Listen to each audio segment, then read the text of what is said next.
अस्सलाम वालेकुम, मैं हूं अरशद मुगल और आप देख रहे हैं अरशद व्लॉग। नाज़रीन कराम, इस वक्त मैं मौजूद हूं निश्तर फार्म इस्लामाबाद में और अदरक का आलमोस्ट जो हार्वेस्टिंग का जो प्रोसीजर है वो तकरीबन रेडी है।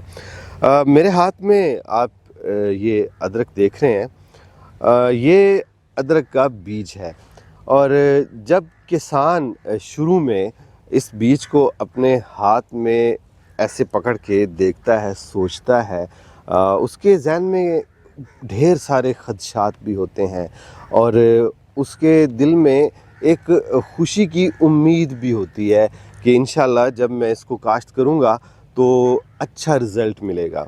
जिस तरह तालिब इल्म या मैं ख़ुद भी तालिब इल्म था जिस दौर में, तो हम पूरा साल पढ़ते थे, पढ़ने के बाद फिर एग्ज़ाम देते थे। एग्ज़ाम के बाद जब नतीजे का इंतज़ार होता था तो उस वक्त आपकी जो अंदरूनी कैफ़ियत होती है वो उसमें तजस्सुस बहुत ज़्यादा होता है। पता नहीं क्या होगा, मैं पास हो जाऊंगा या फ़ेल हो जाऊंगा।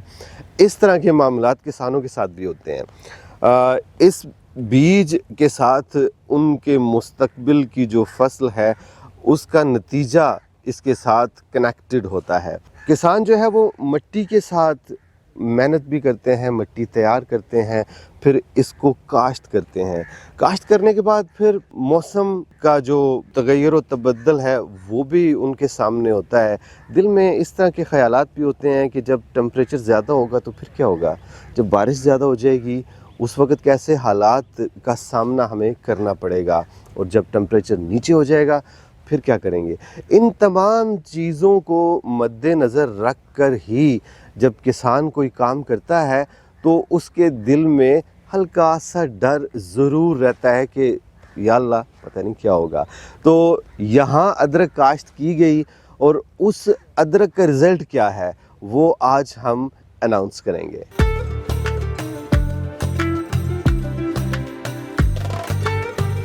जी नाज़रीन, अभी हम देखते हैं जी कि रिज़ल्ट क्या निकलेगा। बिस्मिल्लाह करें जी, अभी हार्वेस्ट करेंगे इसको। वाह, ओह माशाल्लाह, ब्यूटीफुल।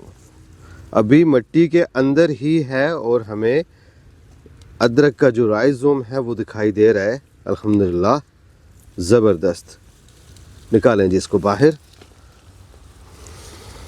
ब्यूटीफुल, ये ठीक है, बहुत ज़बरदस्ती, माशाल्लाह, ज़बरदस्ती।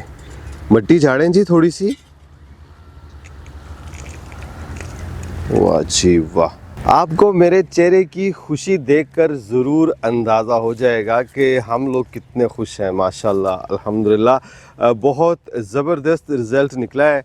और ये देखें, बेहतरीन राइज़ोम और तकरीबन तैयार है। तकरीबन नहीं, अल्हम्दुलिल्लाह 100% तैयार है। ये फूड ग्रेड है, ये इसको आप सीड नहीं कह सकते। और आज लकीली हमारे पास इंडोनेशिया से मेहमान आए हैं और वो जिंजर एक्सपर्ट हैं, यानी अदरक के माहिर हैं, और उनसे हम गुफ्तो शनीद करेंगे, इसके बारे में पूछेंगे कि उनको हमारी अदरक की जो परफॉर्मेंस है वो कैसी लगी।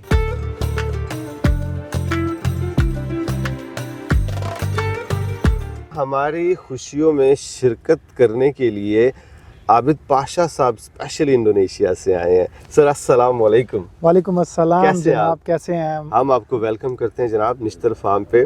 और आप बताइएगा, माशाल्लाह आप तो काफ़ी अरसे से बिज़नेस कर रहे हैं अदरक की एक्सपोर्ट में, आप माशाल्लाह नाम है आपका एक। तो ये बताइएगा कि हमारे फार्म की जो अदरक है इसको देख के आप क्या कहेंगे? जी, सबसे पहले तो शुक्रिया नश्तर फार्म में मुझे बुलाने का। जी जी। और मैं तो आपसे ज़्यादा हैप्पी हो गया, गो कि मैं अदरक का काम कर रहा हूँ। जी जी। लेकिन आपका ये अदरक का रिज़ल्ट देख के जी जी। मैं बता नहीं सकता कितना खुश हुआ हूँ, क्योंकि असल में हूँ तो पाकिस्तानी। बेशक। तो आपके अदरक का साइज़ जी। और जैसा कि वेलकम टाइम पे इन्होंने जिंजर की ही टी हमें सर्व की, इसी जिंजर की, जी। उसका टेस्ट, उसका अरोमा, ये किसी भी तरह से इम्पोर्टेड जिंजर से कम नहीं है। और अगर मेरे से और डिटेल पूछें तो ये फ्रेश होने की वजह से जी इसका टेस्ट और इसका अरोमा और इसका साइज जो है जी जी वो फ्रेश होने की वजह से ज्यादा अच्छा है। जी। इसका कलर ज्यादा शार्प ब्राइट है। जी हाँ, ठीक है, मोर जिंजर इसमें लुक आ रही है। ज्यादा खुशी की बात यह है कि आपकी production day by day increase हो रही है जी जी और आपके फार्म के तो रिजल्ट्स माशाल्लाह से इतने अच्छे हैं।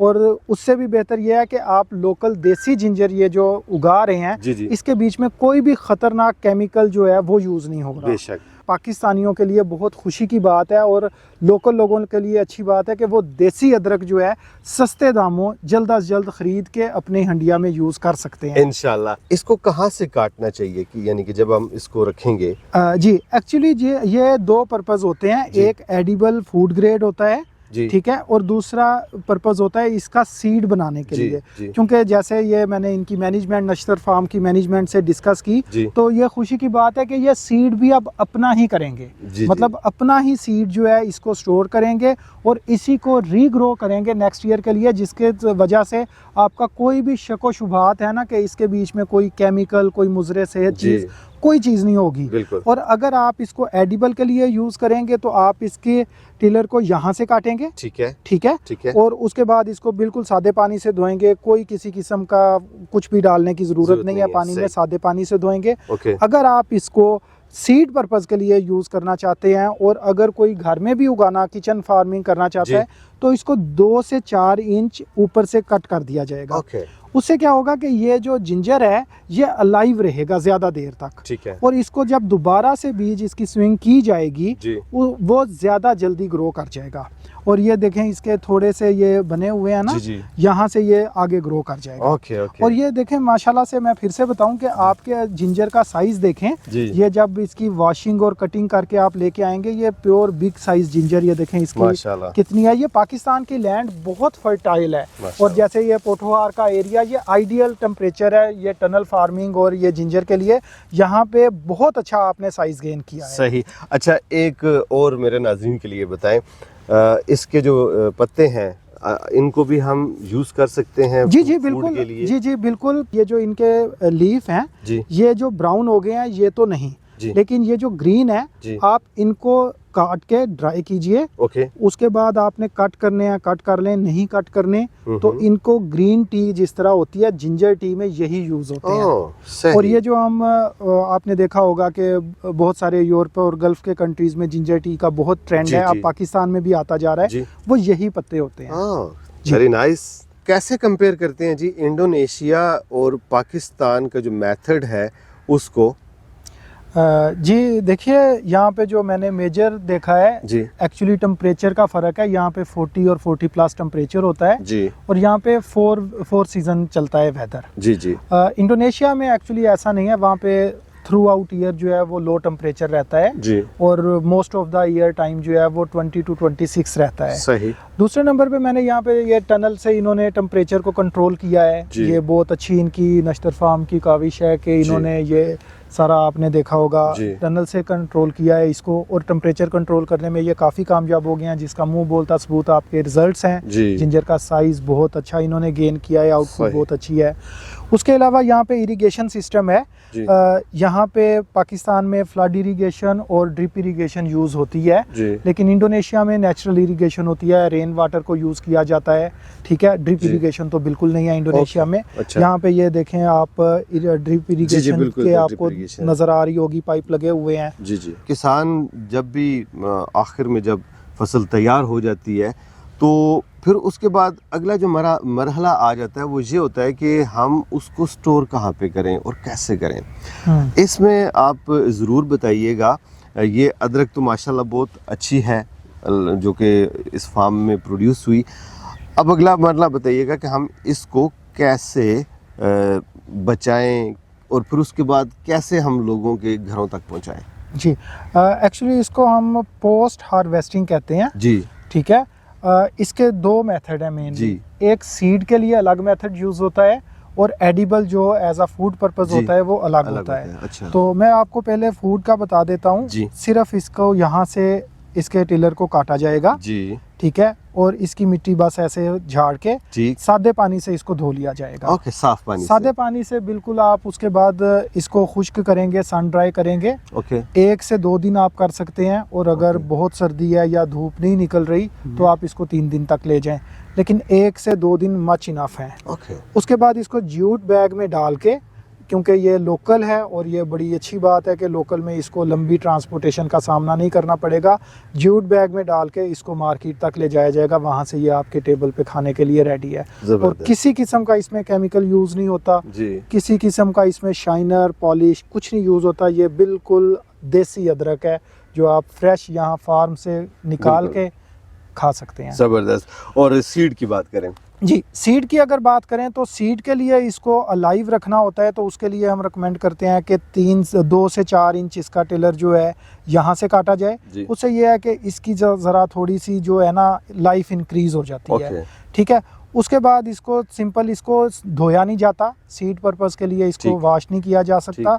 इसका डस्ट मट्टी जो है मड वगैरह वो झाड़ के इसकी एक रेत की तय बिछाई जाती है 2 से 3 इंच। ओके। उसके ऊपर ये इसको इसी तरह रख दिया जाता है काट के। ठीक है। उसके ऊपर फिर से 2 से 3 इंच की रेत की लहर बिछा दी जाती है, तय बिछा दी जाती है। और सबसे नीचे वाली पे आप थर्मोपोल, प्लास्टिक, नायलॉन कुछ भी शीट यूज कर सकते हैं। पर्पस इसका सीड का सिर्फ और सिर्फ ये होता है कि इसको हवा और नमी से बचाना होता है, रोशनी से भी बचाना होता है, क्योंकि रोशनी भी एक अहम किरदार अदा करती है इसकी ग्रोथ में। इसलिए अंधेरे कमरे में, मतलब ऑफ कोर्स जहाँ पे रोशनदान है तो उनको क्लोज कर दें। और रेत के बीच में इनको स्टोर किया जा सकता है। 2 से 3 शेल्फ बना दें, बहुत ऊंची शेल्फ नहीं बनाएं, और कुछ नहीं करना। बेस्ट मेथड यही है, सिंपल। सही। और कितने अरसे तक आप समझते हैं कि उसको स्टोर किया जा सकता है रेत में? इसका एक्चुअली 9 मंथ का इसकी होती है कल्टीवेशन जी, तो इसकी 2 to 3 मंथ इसकी स्टोरिंग होती है। ठीक है। ठीक है। तो आप इसको एक्सटेंड भी कर सकते हैं, वो अच्छी नहीं है, और इसको शॉर्ट भी कर सकते हैं, जो ज़्यादा बेनिफिट है। काफ़ी देर से मैं महसूस कर रहा हूँ खुशबू, और खुशबू भी अदरक की। मैं इधर भी देख रहा था, उधर भी देख रहा था कि खुशबू किधर से आ रही है। तो थोड़ा गौर किया अपने हाथों की तरफ, तो पता चला नहीं जनाब, आपने अदरक जो है हाथ में उठाई हुई है। तो बहुत ज़बरदस्त इसकी खुशबू है। और ये देखें, इसका कलर भी वंडरफुल। और इसको तो जी आज कहवा तैयार करेंगे इसका, और हंडिया में भी डालेंगे। इसका जायका बहुत ज़बरदस्त होता है। एक तो जूसी होता है क्योंकि ताज़ा अदरक है, और दुआ है कि हम लोग इस काबिल हो जाएं कि पाकिस्तान के हर घर में अपनी देसी अदरक जो है वो यहाँ से हम सप्लाई करें। मेहनत बहुत ज़्यादा है, और इसमें जो है वो तकालीफ भी हैं, और लेकिन तकालीफ का मुकाबला करने के लिए अल्लाह ताला ने इंसान को पैदा किया है। तो नाज़रीन, आज की स्टोरी यहीं तक करते हैं क्लोज़। उम्मीद करता हूँ आपको आज का व्लॉग ज़रूर पसंद आया होगा, और इंशाल्लाह जल्दी किसी नई वीडियो में हम कोशिश करेंगे आपको मज़ीद अपनी जो एक्टिविटी है इस फार्म की वो भी दिखाएं। तब तक के लिए हमें दे इजाज़त। अल्लाह हाफ़िज़।